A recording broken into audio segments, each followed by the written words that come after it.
Hello, Chicago White Sox fans and White Sox farm system fans, super fans of whichever individual team. Hello, Charlotte. Hello, Birmingham. Hello, Winston-Salem. Hello, Kannapolis. Hello, Research Triangle there in North Carolina. Good to have you with us. It is our first Players of the Month, monthly review, whatever you want to call it, podcast. I'm here with Joe Resis, who is doing all the heavy lifting, all the key decision making. So if you like the decisions, send nice mail. If you don't like them, oh, come on, just keep it yourself. But if you have to complain, it's Joe, it's not me. Okay, so, and I am learning about our Players of the Month as we go. So I get to be just part of the audience learning what the final balloting ended up being. But first, let's just talk about the system, Joe, in general. Of course, Chicago White Sox atop the system, so we won't even talk about them because they just drag everything down. Charlotte Knights, and this is through just the end of April. We're not getting into May yet. We're not talking about May. This is Players of the Month stuff for April. So May doesn't exist. We're not talking to you from May right now. Charlotte Knights, stunningly, nearly a 500 team, 13-14, sixth place in their International League division, but that's just 5 games out, and that's you're closer just to get the playoffs. 5 games out of first. I don't know. Maybe that seems like a lot for a month, but by the standards of previous years, let's just roll with this 500 team. Birmingham Barons, of course, the jewel of the system. I guess we knew that going in because like all the good prospects ended up in Birmingham. So okay, it's no shock. They're 15-7, first place in their little mini 4-team division in the Southern League. 2 games up in first place. So they are looking like they could be on track to actually seeing play. It's been so long, we can always just cut off early, Joe. We don't ever have to actually write about play. I think the last playoffs we got to write about, I think, was the Great Falls Voyager. So, I mean, when the team is not even in your system any longer, it's been a while since there's been playoffs to write about. Winston-Salem Dash, very close to Joe's heart. Okay, they're not quite 500. Worst of the system at 9-13 in April. 4th place out of 6 in the Sally. But still 4 games, just 4 games out. Nobody's run away with it. It's April. Come on. Kannapolis Cannonballers, low A, 11-9. 3rd place in their 16 division, just 2 games out of first. So nothing. I would dare say, had we done this, Joe, a year ago, we'd already be rolling eyes because like some of these teams would already be mathematically eliminated. So overall, the system itself, let's say roughly a 500 system. I mean, sort of a stunning change. One of the complaints a lot of us have is, I know these results aren't supposed to matter, but, you'd rather win games than lose them. So it's nice that teams in the system are starting to win games more than losing them. Yeah, it is good to see. And I think it is a pretty accurate reflection of the state of the farm system right now. Like last year, I mean, they certainly lost a lot more than they won, and they were one of the, worst farm systems in baseball. They're more middle of the pack now, and I think the overall records reflect that. Like as far as the Winston-Salem being up to kind of a slow start, like in sort of the preview of their team, it was pretty clear that they didn't have many of the, they didn't have many organizational top prospects on that team. So it doesn't surprise me that much that they'd be off to a bit of a slower start compared to the others. But like ultimately I'm pretty happy overall with the farm system's performance during April. Yes, but word of caution to Chris Getz. We know you're listening, 35th and Shields. Just hesitate to crow about that one weird outlet that said you had the 3rd best system. I mean, you got 1 first place team. I mean, let's at least get a couple first place teams before we're like, hey, you know what? We might be top 5. We might be top 10. You're not really either right now. But Joe's right to point out there is improvement. I mean, there is, and you might argue it's because we're trading away our major league talent to bring in these ringers. But hey, you take wins wherever you can get them. Hopefully, eventually, they all end up in Chicago. But I mean, for now, we're gonna have to take wins in Birmingham. Maybe more wins than expected in Charlotte. What is going on? So, Joe, I do not know how we're going to unveil these. I suppose we start at the top with Charlotte, but I mean, it's however you want to do it. Who would be your first Player of the Month for April?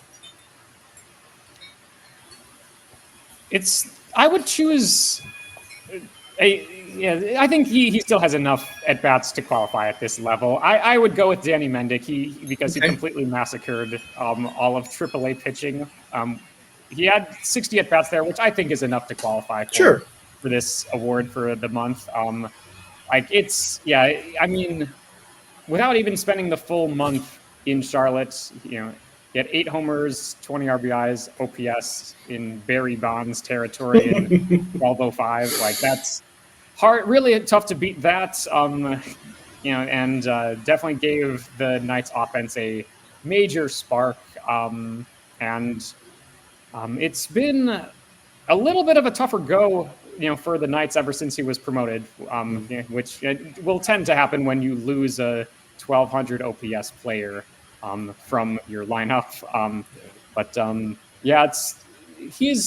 It's been great to follow his progress. He was almost exactly replacement level, at the major league level, sort of bouncing back, between AAA and the majors for the past few years. Hasn't really been able to stick long-term at the major league level, but, he's been a decent addition to the White Sox this year. That's an outcome that I'll happily take from him.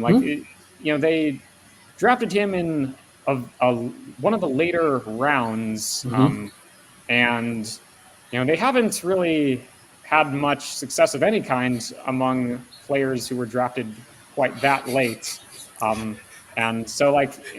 It's been... Joe, I got news for you. They haven't really had success with guys they've drafted at the top of the draft. But yes, of course, you're right. You're right. Definitely, there aren't many hidden gems like Mendick, for sure. But, he's who I would go with first to Charlotte. And particularly if you decide to make it sort of this strange amalgam of the two guys who sort of passed on their way, passing their frequent flyer miles to each other. Because if you had to pick a runner-up, it's probably Lenine Sosa, who's also been mashing hell out of the ball. Also, very small sample size of play in Charlotte. So, I mean, if you had to name a 1A, it's probably him. But we have now established, Joe just established for it, spontaneous, contemporaneous, 60 at-bats a month. That is going to be our limit. You cross 60 at-bats, you qualify. So if of course, if you hit 15 homers in a month, you can have 15 at-bats, you're going to be the player of the month. But that's the baseline we're going for. I mean, the thing with the minors is it's also ever-changing, and, guys are getting called up. Sometimes they might split. I mean, it's not always going to be clean, like Eric Adler coming up from Winston-Salem to Birmingham right at the end of the month. So, yeah, we're going to have to wing it sometimes. But Danny Mendick forcing his way onto the roster. Again, it might have been easier call, what's the big deal? They just needed somebody. He's already on the 40-man. No, they made space for him. And Lord knows the White Sox don't really know how to handle that very cleanly. So the idea that they made that move, and it could just be easily, let's keep Remillard up, or, Oscar should come back up for another day or whatever. It would have been a lot easier for them to sort of cop out on that. No, Danny forced his way. I mean, that knee seems very clearly healthy because he forced his way. And what 30-year-old super utility man forces his way onto a roster, even the White Sox roster. I mean, we can make fun of it, and we do make fun of it, but it's a major league roster. And a guy coming really from the outside, even though he's been a pretty much lifetime White Sox, to force his way from the outside in, I mean, that's impressive. Hats off to Mendick. And, you'd like to think he might finally break that replacement, level in the majors just based on how he's really kicked off his decade to the 30s. So, hey, go for it, Danny. We're behind you, Yeah.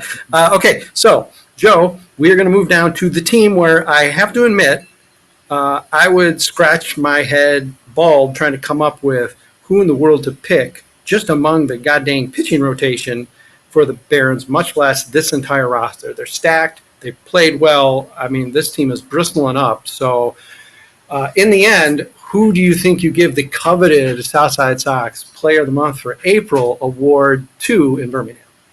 It is a very, very tight race between the two pitchers the White Sox acquired in the Dylan Cease trade.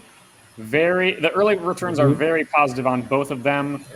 I would give the very slight edge to Drew Thorpe over Jairo Iriarte, although both are definitely deserving of recognition during the month of April. I mean, they were lights out pretty much from start to finish. Mm-hmm. Thorpe's numbers were just like very slightly better, but not by much.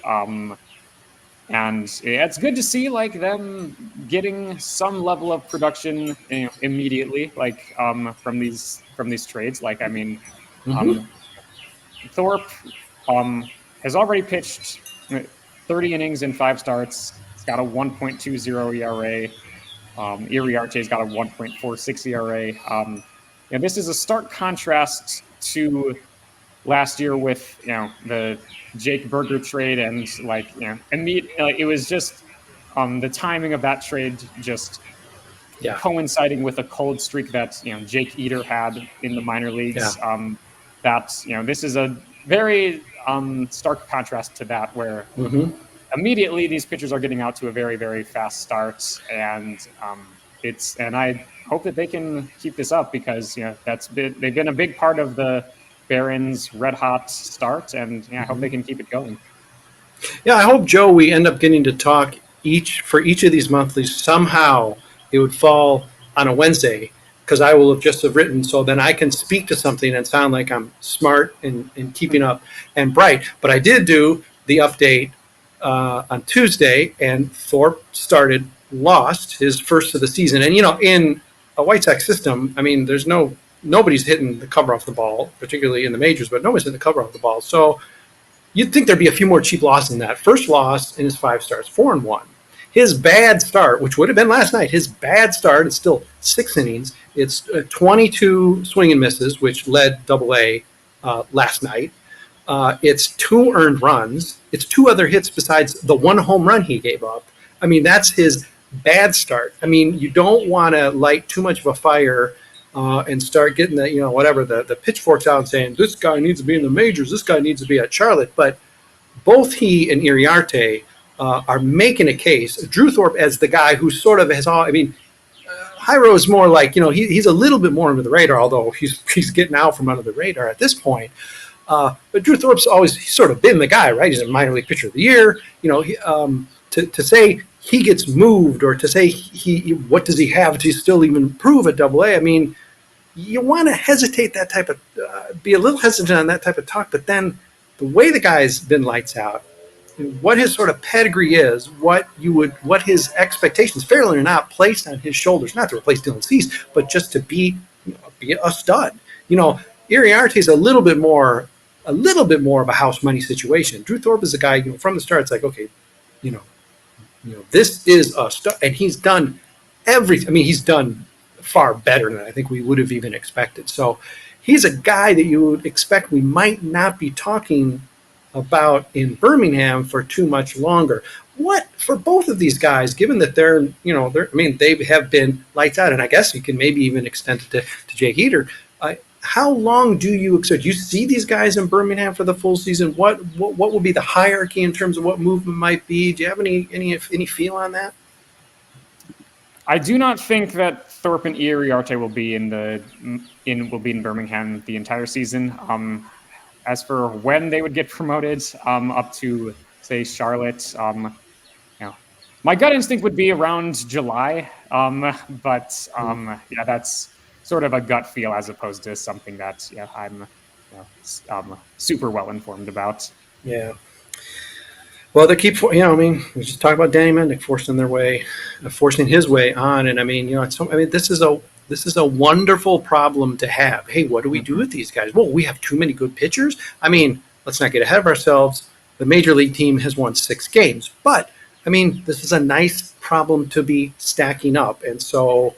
The White Sox tendency has always been, you want to go back and criticize Ken Williams way back in the day, bringing guys up to us. None of that has really changed with the White Sox. It just seems to be like an organizational thing. So, if there's going to be if there's any question, guys are going to be up sooner than later. So, we'll see what that movement is. We'll see if there's even a stop off, or maybe just a brief stop off in Charlotte. It certainly would not be beyond the pale that if one of those guys turns up and there somehow is some surprise opening, they get called up even for just a 1 game, a cup of coffee. Drew Thorpe more so than Jairo or Iriarte, but boy, it's a nice problem to have, Joe. And as much as I do not want to leave Birmingham, as much as I do not want to leave our beloved, devoted audience in 4 White Sox minor league cities and throughout the world, let's take a quick break, take a minute or so away, focus just on A-ball to finish out our players of the month. I promise we'll be back. And for those of you waiting patiently for information about Kannapolis laurels or Winston-Salem plaudits, they're coming. Take it easy. They're coming. Just 1 minute. Hang with us.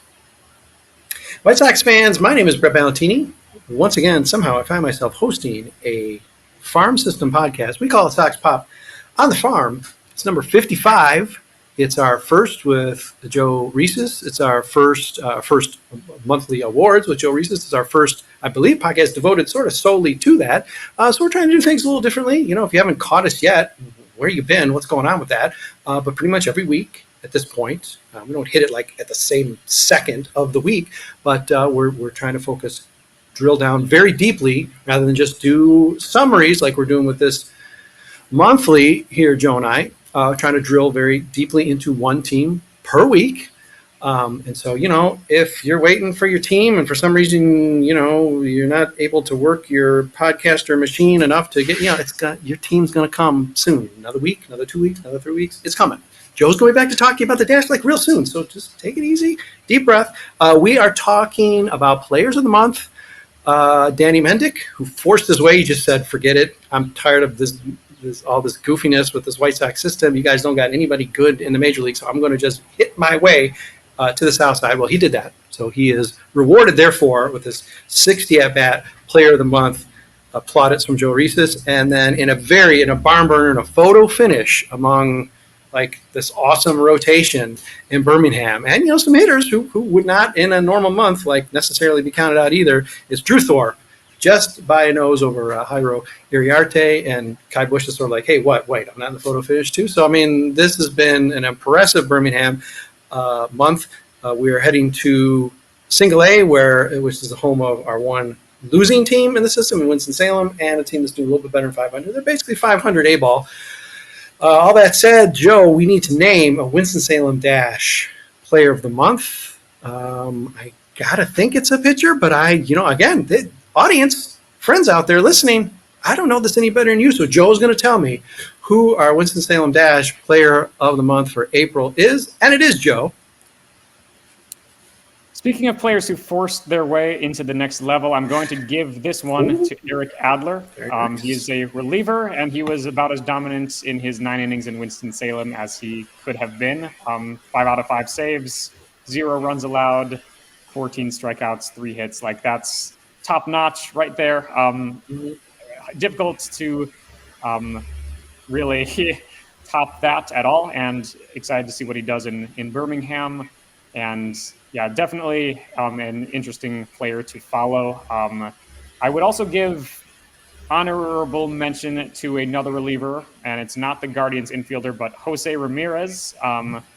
He only allowed 1 run in 11 2/3 innings, and also collected 10 strikeouts as well. And he's definitely done a very good job in high leverage situations with the Dash over the past month. So in addition to having an ERA below 1, he's also helped them in the win probability quite a bit.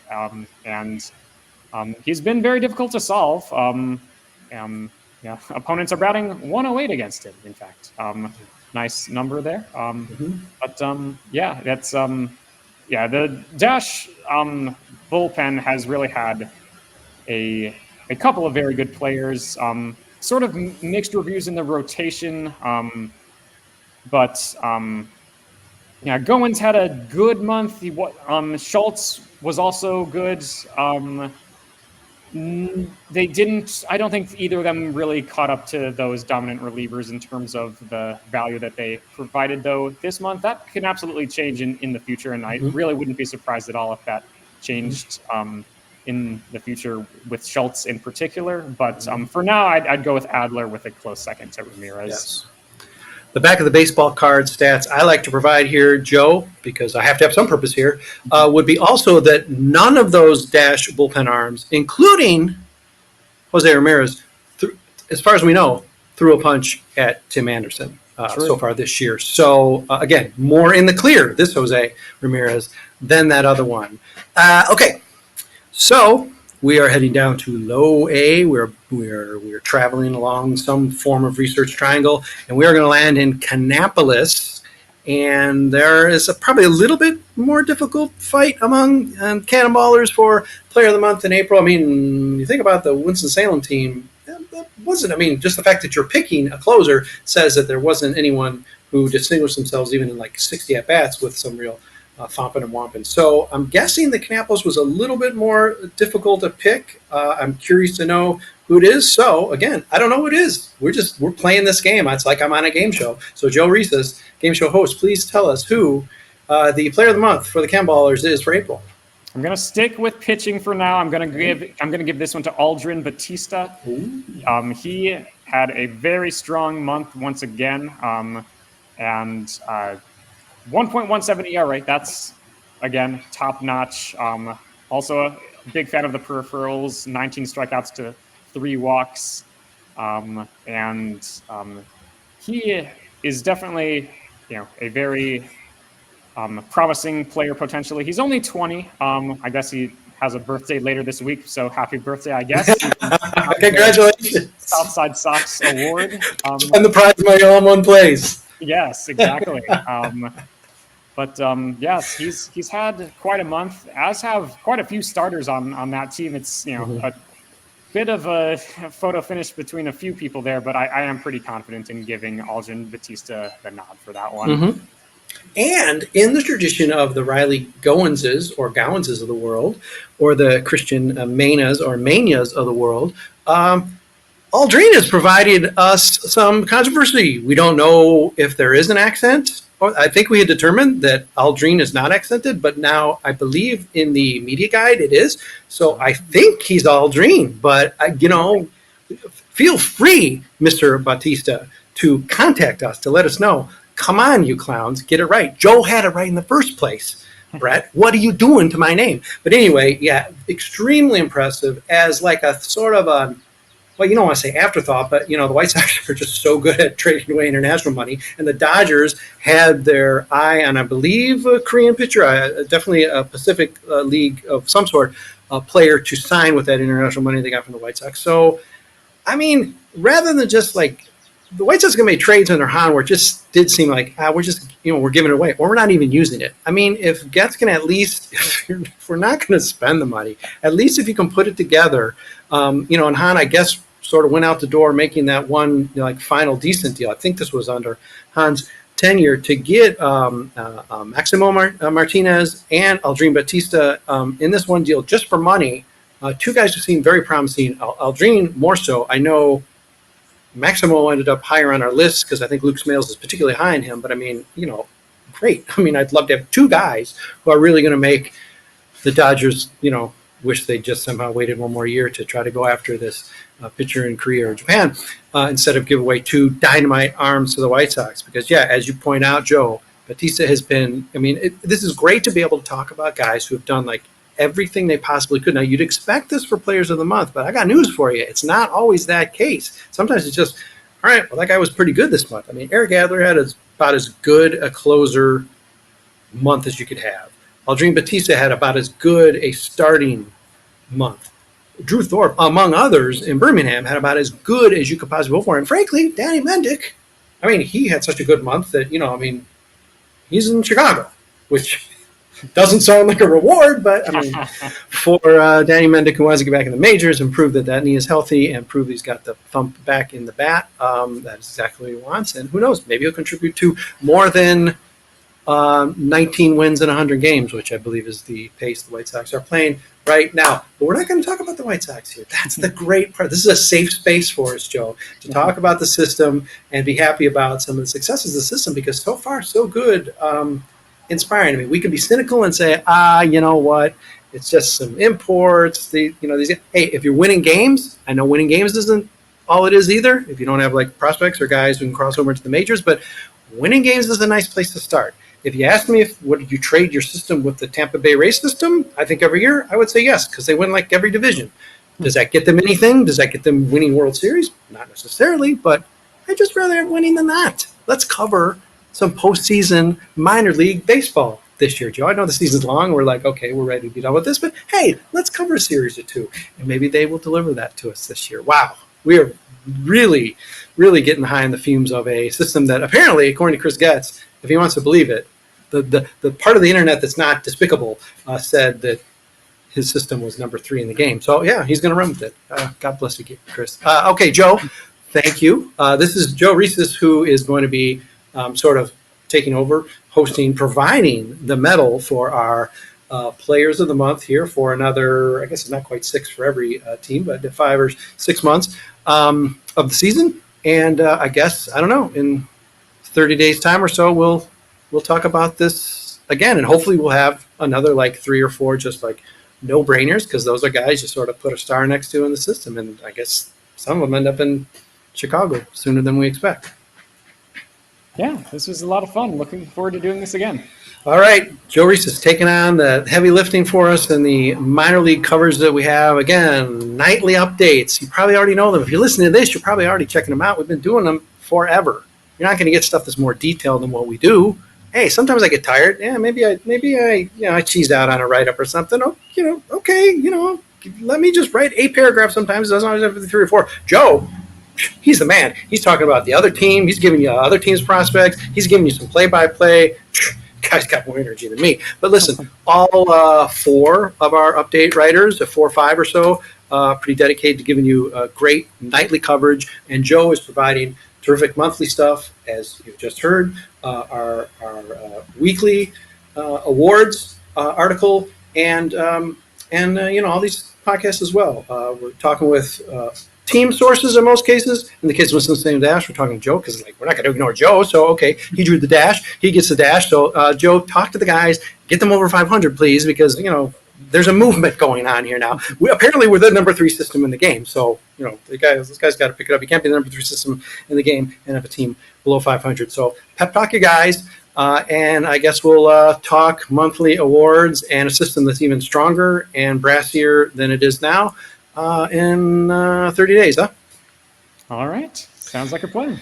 All right. Thanks, everybody, for listening, reading, all that stuff. All of you super fans in our affiliate cities, and just people who like baseball or people who like to hear Joe Resis wax on the system. Come on back in 30 days. We'll be back with you. I'll show up. Joe will show up. So please, you show up too.